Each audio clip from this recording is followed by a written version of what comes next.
Okay sir. ഇപ്പൊ എന്റെ അടുത്ത ചോദ്യം എന്തെന്ന് വെച്ചാൽ, ഞാനിപ്പോ ഒരു സെറ്റ് ഓഫ് സ്റ്റോക്ക് പറയുന്നത് സർ. ആ സ്റ്റോക്കിനെ കുറിച്ച് നിങ്ങളെ ഒപ്പീനിയൻ എന്താണ്? കമ്പനി നല്ല കമ്പനിയാ ഇല്ലയാ എന്ന് പറഞ്ഞ് നിങ്ങളെ ഒപ്പീനിയൻ മാത്രം പറഞ്ഞാൽ മതി. ഇഎംഐ ചെയ്യണ്ടേ എന്നതല്ല, ഈ കമ്പനിയെ കുറിച്ച് ആനന്ദ് സാറിന്റെ ഒപ്പീനിയൻ എന്താണ് അത് മാത്രം അറിയിച്ചാൽ മതി. സർ ചോദിക്കാൻ തുടങ്ങട്ടെ സർ. ഓക്കെ. ഭാരതി എയർടെൽ. ഭാരതി എയർടെൽ വന്നിട്ട് ഒരു ഗ്രേറ്റ് മൊണോപ്പൊളി. ഇന്ത്യയിൽ ഭാരതി എയർടെലിനെ വിട്ട ശേഷം നിങ്ങൾക്ക് ഇരിക്കുന്ന അതർ ഓപ്ഷൻ ജിയോ മാത്രമാണ്. ഓക്കെ സാർ, ജിയോയിലിരിക്കുന്ന കണക്ഷൻ പ്രോബ്ലം എയർടെലിൽ ഇല്ല. റൈറ്റുங்களா? ഇപ്പം ഞാനിരിക്കുന്ന സ്ഥലത്തിൽ ജിയോ ജോലി ചെയ്യുന്നില്ല. എയർടെലിൽ എൻ്റെ മൊബൈലിൽ കണക്ട് ചെയ്തിടാൻ കാണിച്ചുകൊണ്ടിരിക്കുന്നു. Airtel is a dominant Indian player. അതുപോലെ തന്നെ ആഫ്രിക്കയിലും വളരെ സ്ട്രോങ് ആയിരിക്കുന്നു. Africa is tomorrow's market and also ഇപ്പോൾ operating in Sri Lanka also I think so. അതെനിക്ക് അറിയുന്നില്ല. ബട്ട് ആഫ്രിക്കയിൽ വളരെ സ്ട്രോങ് പ്ലെയർ ആണ്. ആഫ്രിക്കയിലും ഡോമിനൻ്റ് പ്ലെയർ ആയിട്ട് മാറും. So it's a great company. Sir ഇത്രയും എക്സ്പ്ലനേഷൻ ആവശ്യമില്ല. കാരണം ഞാൻ ഒരു 30-40 കമ്പനി വിസിറ്റ് ചെയ്തിരിക്കുന്നു. It's a great company. Yes no അങ്ങനെ ചെല്ലുവാണെങ്കിൽ നോക്കുന്നവർക്കും കുറച്ച് ഈസി ആയിരിക്കും സർ. അടുത്തത് ICICI bank sir. It's a good bank. HDFC bank in trouble times ഇന്നും വളരെ നിറയെ ഇടമുണ്ട്. I'm not talking about investment. I'm saying it's going through difficult times. Apollo hospitals. Owner ഇന്റഗ്രിറ്റിയെ കുറിച്ച് അറിയുന്നില്ല. Adani ports. Politically exposed. Adani enterprises politically exposed. Eternal. Avoid. Kotak Mahindra. Banking. Titan sir. Great brand. Eicher motor. Great company. Bajaj auto. Great company. Trent. Great brand. Power grid. Avoid.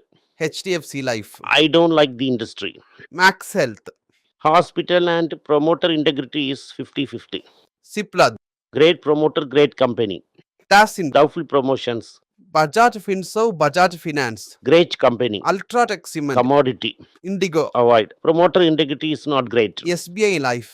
I don't like the industry. ONGC. Government stock. Reliance. I do not know what is in the balance sheet. Jio finance. No activity. ഡാൽകോ. Doubtful promoter integrity. Asian Paints. Best paints are behind it. ഇതിലെന്റെ സംശയം എന്തെന്ന് വെച്ചാൽ, Nifty 50 ഇരിക്കുന്ന 50 കമ്പനികളിൽ നിങ്ങൾ എതിന് okay പറയുമോ അതൊക്കെ ഞാൻ വിട്ടു. ഇതിനാണ് ഓക്കെ പറയാൻ്റെ ചാൻസ് ഇല്ല. ഇത് ക്യാറ്റ് ആൻഡ് വാൾ സിറ്റുവേഷനിലിരിക്കുന്നു. അതിന് മാത്രമാണ് ഞാൻ ചോദിച്ചിപ്പോൾ കൺഫേം ചെയ്തത്. ഇപ്പോൾ എൻ്റെ സംശയം എന്തെന്നാൽ, ഇപ്പോൾ നിഫ്റ്റി 50യിൽ മ്യൂച്വൽ ഫണ്ടിൽ ഞാൻ ഇൻവെസ്റ്റ് ചെയ്യുന്നു എന്നാൽ ഇതിലും ഒരു ചില കമ്പനികൾ വെച്ച് അവർ മങ്ങാത്ത കളിക്കുന്നു എന്നല്ലേ അർത്ഥം? 50 കമ്പനികളിൽ ഏത് സ്ഥലങ്ങളിൽ ഇരിക്കും അവിടെ മങ്ങാത്ത കളിക്കാൻ തന്നെ ചെയ്യുന്നു. ഇപ്പോൾ ആക്റ്റീവ് മ്യൂച്വൽ ഫണ്ട് എന്ത് ചെയ്യുന്നു അതേ തന്നെയല്ല ഇൻഡെക്സും ചെയ്യുന്നത്. അത് ചെയ്യാൻ പറ്റൂല. എന്ത് വെയിറ്റേജോ അതേ വെയിറ്റേജ് തന്നെ നീ വാങ്ങി ആവണം. ഇപ്പോൾ എനിക്ക് അദാനി ഇഷ്ടമില്ല എന്ന കാരണത്താൽ ഇൻഡെക്സ് ഫണ്ട് നടത്തുമ്പം ഞാൻ അദാനിയെ വാങ്ങാതിരിക്കാൻ പറ്റൂല. ഞാൻ അദാനി വാങ്ങി തന്നെ ആവണം. ഡാൽകോ വാങ്ങി തന്നെ ആവണം. അൾട്രാടെക്കും വാങ്ങി തന്നെ ആവണം. ട്രെൻഡ് വാങ്ങി തന്നെ ആവണം. അതുപോലെ ടൈറ്റനും വാങ്ങി തന്നെ ആവണം. ഏത് ഇൻഡെക്സിൽ പെർസെൻറ്റേജ് വരുന്നോ ആ പെർസെൻറ്റേജിന് വാങ്ങി തന്നെ ആവണം. എന്നെ കൊണ്ട് അവിടെ നിന്ന് എക്സ്കേപ്പ് ആവാൻ പറ്റൂല. വേറെ ആക്റ്റീവ് മ്യൂച്വൽ ഫണ്ടിൽ അതുപോലെ ഇല്ല എന്ന് പറയുന്നു. ആക്റ്റീവ് മ്യൂച്വൽ ഫണ്ടിൽ സ്മോൾ ക്യാപ്പ് കൂടെ വാങ്ങാം. ഈ description of the manager sir. അത് ഫണ്ട് മാനേജർ അവർ ആരെന്ന് നിനക്ക് അറിയൂല. Okay sir. അപ്പൊ അത് തന്നെ നിങ്ങൾ ഇപ്പൊ പറയുന്ന ഇൻഡെക്സ് ഫണ്ടിനും ഇപ്പൊ ഇരിക്കുന്നതിനുമുള്ള വ്യത്യാസം അല്ലേ? അല്ല സാർ പറയൂ. ഇപ്പോൾ ഇന്ത്യ ടീമിൽ ആരൊക്കെ ബാറ്റിംഗ് കളിക്കാൻ പോകണമെന്ന് എനിക്കറിയാം. നാളെ രാഹുലും ജയ്സ്വാളും ഓപ്പൺ ചെയ്യും. Most likely Rahul and Jaiswal will open. Then I know Gill ആടും, പടിക്കൽ ആടും. ബിക്കോസ് ഇവൻ തമിഴ്നാട് ലെഫ്റ്റ് ഹാൻഡ് അടി വാങ്ങി. സോ പടിക്കൽ ആടും. I know who is batting for me. But അതേ ഇത് മ്യൂച്വൽ ഫണ്ട്സിൽ ആരാണ് എനിക്ക് വേണ്ടി ബാറ്റ് കളിക്കാൻ പോകണമെന്ന് എനിക്കറിയത്തില്ല. അതായത് അവൻ എന്ത് സ്കിൽ ഇരിക്കുന്നു, അവൻ എന്ത് നോളേജ് ഇരിക്കുന്നു, അവൻ എങ്ങനെ കാണിക്കും, അതൊന്നും നമുക്കറിയാൻ പറ്റുന്നില്ല. നീ HDFC ഫ്ലെക്സി ക്യാപ്പ് മാത്രം തന്നെ പറയുന്നു. ഇതിലിരിക്കുന്നതിൽ എനിക്കറിഞ്ഞ ഒരേ റൂട്ട് മാനേജർ, അതായത് സ്റ്റൈൽ ഓഫ് മാനേജ്മെൻറ്റ് അറിഞ്ഞത് വന്നിട്ട് നമ്മളെ PPFAയുടെ രാജീവ് തക്കറാണ്. മറ്റവരെ മാനേജ്മെന്റ് സ്റ്റൈലൊന്നും നമുക്കറിയത്തില്ല. ഇപ്പോൾ ഈ മാനേജ്മെന്റ് സ്റ്റൈൽ അറിയത്തില്ല എന്നതിന് വേണ്ടി അത് ശരിയില്ലെന്ന് നിങ്ങൾക്ക് പറയാൻ പറ്റുമോ? ഇതൊരു ചോദ്യമായിട്ടിരിക്കുന്നു സാർ. അവൻ മങ്ങാത്ത കളിച്ചാൽ നീ എന്ത് ചെയ്യും? അവർ കറക്റ്റായിരിക്കുന്ന തെറ്റായിരിക്കുന്ന നിനക്ക് ജഡ്ജ് ചെയ്യാൻ പറ്റൂലല്ലോ. അവരുടെ പാസ്റ്റ് റെക്കോർഡ് എനിക്കറിയണം. പാസ്റ്റ് റെക്കോർഡ് എന്ന് പറയുമ്പോൾ 5 വർഷത്തെ റെക്കോർഡല്ല. 2017 ശേഷം ആര് വേണമെങ്കിലും പാസ് ചെയ്തിരിക്കും. ഡ്യൂറിങ് ബാഡ് ടൈംസ് അവർ എന്ത് ചെയ്തു, അങ്ങനത്തെ സമയത്തിൽ അവർ എന്ത് ചെയ്തു എന്ന ഒരു ട്രാക്ക് റെക്കോർഡ് വേണം.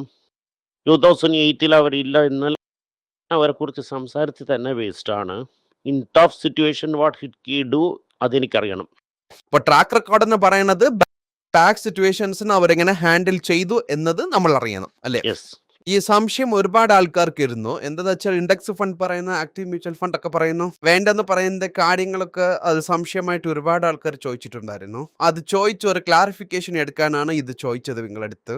യുഎസ്എയിൽ വന്നിട്ട് CPI ഇൻഫ്ലേഷൻ ഇപ്പൊ 3.5 ഇരുന്നത് 3.4 ആയിരിക്കുന്നു. അതായത് 0.1% കുറഞ്ഞിരിക്കുന്നു. ആൻഡ് ദാറ്റ് നോട്ട് ഇപ്പൊ ഇൻട്രസ്റ്റ് റേറ്റിന് അവർ അങ്ങനെ വച്ചിരിക്കുന്നത് നമ്മൾ മനസ്സിലാക്കാൻ മാത്രം. അവരെന്ത് ചെയ്യാൻ പോകണമെന്ന് എനിക്കറിയാൻ പറ്റുന്നില്ല. ബട്ട് 61 മാസം, this is the 61st month, inflation is about 2%. ഞങ്ങളെ ടാർഗറ്റ് റേറ്റ് 2% എന്ന് പറയുന്നു. If your target rate is 2%, 61 മാസത്തിൽ ഒരു പ്രാവശ്യം കൂടെ നീ ആ ടാർഗറ്റ് റേറ്റിനെ റീച്ച് ചെയ്തില്ല. അപ്പോൾ ആ ടാർഗറ്റ് വന്നിട്ട് മീനിങ്ലെസ് ടാർഗറ്റ് അല്ലേ? You are no 150 basis point above this market. ഒന്നും ചേരെ ഈ ടാർഗറ്റിനെ റീച്ച് ചെയ്യുമെന്ന് പറയാൻ പറ്റൂല. വേഷൻ so high 3.5 to 3.75. You are not able to go below 3. 2.5 ഇരുന്നെന്ന് വെച്ചു, നിങ്ങൾ പറയുന്നത് correct. 3.5 how will it trend out? അപ്പോൾ ഇൻട്രസ്റ്റ് റേറ്റ് അവർ ഒന്നും ചെയ്യൂല, കുറയ്ക്കും, ഏറ്റും. എന്ത് നടക്കേണ്ട പോസിബിലിറ്റീസ് ഉണ്ട് സാർ? ബിയോസ് വന്നിട്ട് ഒരു ഔൺസ് ഗോൾഡ് $5000 ചെല്ലാൻ പോസിബിലിറ്റീസ് ഉണ്ടെന്ന് പറയുന്നു. അത്രയും ദൂരം ചെല്ലാൻ പോസിബിലിറ്റീസ് ഉണ്ടെന്ന് പറഞ്ഞിരിക്കുന്നു. അതെ, ഇൻട്രസ്റ്റ് റേറ്റ് നിങ്ങൾ കയറ്റില്ല എന്നാണ് അവർ പറയുന്നത്. ഇൻട്രസ്റ്റ് റേറ്റ് കയറ്റിയെങ്കിൽ ഗോൾഡ് 5000 പോകും. ഇവിടെ നിന്ന് $600, അത് $600. അങ്ങനെ നോക്കുമ്പോൾ പ്രൈസ് വെച്ച് നോക്കുമ്പോൾ ഒരു ഗ്രാമിന് 1600 രൂപ പ്രൈസിൽ ഡിഫറൻസ് വരുമെന്ന് മനസ്സിലാക്കാൻ പറ്റുന്നു. ഡെഫിനറ്റ് ആയിട്ട്. പക്ഷെ ഇന്ത്യൻ ആൾ ടൈം ഹൈ പോകും അല്ലേ? അതെ സാർ, യെസ്. പക്ഷെ നമ്മൾ ഓൾറെഡി 17,000 ഓക്കെ അല്ലേ? 17 കണ്ടില്ല, 16,600 ഏതോ നോക്കിയായിരുന്നു. അതിന്റെ ഇടയ്ക്ക് ടാക്സ് വരെ കൂട്ടിയിരിക്കുന്നു. അപ്പോൾ 1600 പോടുവാണെങ്കിൽ 17,000 ചെല്ലും. നിങ്ങൾ അതിലിരുന്ന് നോക്കുന്നു, അത് കണ്ടില്ല. Okay sir, fine. നന്ദി, നമസ്കാരം. എല്ലാവർക്കും നമസ്കാരം. കൊച്ചുങ്ങളുടെ financial literacy book money for nothing എന്ന ഒരു 2ാമത് പാർട്ട്. ചെക്ക് എങ്ങനെയാണ് ഫില്ല് ചെയ്യണം, ഈ ഡെപ്പോസിറ്റ് ബില്ലൊക്കെ എങ്ങനെയാണ് ഫില്ല് ചെയ്യണം, ആശയം എങ്ങനെയാണ് എവോൾവ് ആയി വന്നു, ബാർട്ടറിലിരുന്ന് ഡിമോണിറ്ററൈസേഷൻ വരെയുള്ള കാര്യങ്ങളൊക്കെ കവർ ചെയ്തിട്ടുണ്ട് ഇതിൽ. ഇത് 10 മുതൽ 12 വയസ്സ് വരെയുള്ള കൊച്ചുങ്ങൾക്ക് ഇത് വളരെ യൂസ്ഫുൾ ആയിട്ടിരിക്കും. ഈ ബുക്കിന് ഇപ്പോൾ ഒരു സ്പെഷ്യൽ പ്രൈസിൽ 450 രൂപയ്ക്കാളെ കൊടുക്കും. നിങ്ങൾ ഇതിന് യൂസ് ചെയ്യാം. honeypage.com വെബ്സൈറ്റിനെ സബ്സ്ക്രൈബ് ചെയ്യാം. ഒരാഴ്ചയ്ക്ക് 4 പ്രീമിയം ആർട്ടിക്കിളും ഈ ആർട്ടിക്കിൾസ് ഒരു 10-15 ഇടുന്നു. ഇത് സബ്സ്ക്രിപ്ഷൻ മൂലം നിങ്ങൾ ഇതിനെ ഉപയോഗിക്കാം. ഒരു മാസത്തിന് വെറും 99 രൂപ മാത്രമാണ്. ഞാൻ പറയുന്ന കോൺസെപ്റ്റ്സിനൊക്കെ വളരെ എക്സ്പ്ലെയിൻ ചെയ്ത് നിങ്ങൾക്ക് മനസ്സിലാവുന്ന രീതിക്കാണ് ഇതിൽ ഇടുന്നത്. ഇത് നിങ്ങൾ വായിക്കുവാണെങ്കിൽ എനിക്ക് ഒരുപാട് പ്രയോജനം ഉണ്ടാകും. നന്ദി, നമസ്കാരം. നമസ്കാരം. കൊച്ചുമേക്ക് വേണ്ടി ഒരു പുസ്തകം ലോഞ്ച് ചെയ്തിട്ടുണ്ടായിരുന്നു. അത് വളരെ സക്സസ്ഫുൾ ആയിട്ടും പോയി. ആർക്കെങ്കിലും ആ പുസ്തകം ആവശ്യമുണ്ടെങ്കിൽ ഈ ടീമിൽ എനിക്ക് കോൺടാക്ട് ചെയ്യാം. താഴെയിരിക്കുന്ന നമ്പർ എന്നെ വിളിച്ചാൽ മതി. അല്ലെങ്കിൽ വെബ്സൈറ്റിൽ കോൺടാക്ട് ചെയ്യാം. ഇത് മൂലം ആ പുസ്തകം എനിക്ക് വാങ്ങാം. മറ്റ് പുസ്തകങ്ങളും അവൈലബിൾ ആണ്. അതുപോലെ തന്നെ വാട്സപ്പ് മൂലം നിങ്ങൾക്ക് വാങ്ങാം, അല്ലെങ്കിൽ വെബ്സൈറ്റ് ഉപയോഗിച്ചും നിങ്ങൾക്ക് വാങ്ങാം. നന്ദി, നമസ്കാരം.